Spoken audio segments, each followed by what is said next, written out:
इसके बाद हम पहुँचे आज़ाद पार्क, जिसको अल्फ्रेड पार्क के नाम से भी लोग जानते हैं। इस पार्क में जो है कि आप जब एंट्री गेट पे जाएंगे तो आपको पहले टिकट लेना पड़ेगा और टिकट का दाम होता है 5 रुपया 1 पर्सन का। उसके बाद ही आपको एंट्री मिलेगा।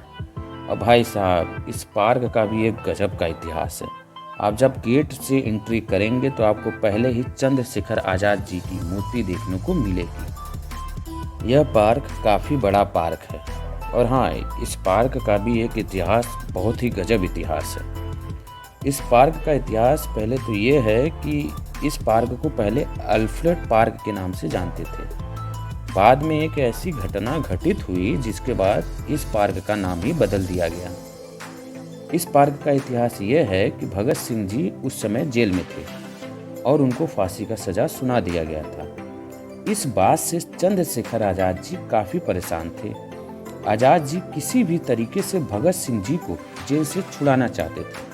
इसी चीज़ पे बात करने के लिए अल्फ्रेड पार्क में आज़ाद जी और सुखदेव और अन्य लोग इकट्ठा हुए थे। तभी मुखबिरी होने के कारण अंग्रेज सैनिक आ जाते हैं और दोनों तरफ से ही गोलाबारी चालू हो जाती है। आज़ाद जी अपने बाकी साथियों को वहां से भगाने में कामयाब हो जाते हैं तथा खुद अकेले अंग्रेजों का सामना करते हैं। लेकिन जब आज़ाद जी के पास एक आखिरी गोली बचती है तो वो खुद को ही गोली मार लेते हैं और शहीद हो जाते हैं। और वो तारीख था 27 फरवरी 1931 का। इसके बाद सभी जानते हैं कि 23 मार्च 1931 को सुखदेव जी, भगत सिंह जी और राजगुरु जी को फांसी की सजा हो गई थी। इसी पार्क में पीछे के साइड में जहाँ पे थोड़े बहुत खेत थे, वहाँ पे खेती का भी काम हो रहा था। और खेती का मतलब यह है कि नर्सरी का काम हो रहा था।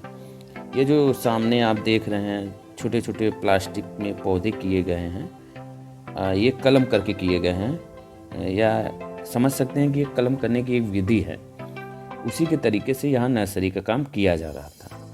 और फिर इसके बाद उधर साइड में गुलाब की भी खेती अच्छे से की जा रही थी।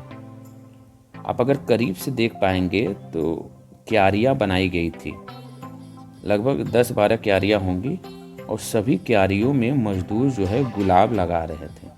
गुलाब के पौधे बहुत छोटे छोटे थे और शायद ये कलम ही किए गए थे। तो बड़े पैमाने पर इस पार्क में पीछे के साइड में नर्सरी का काम भी हो रहा था।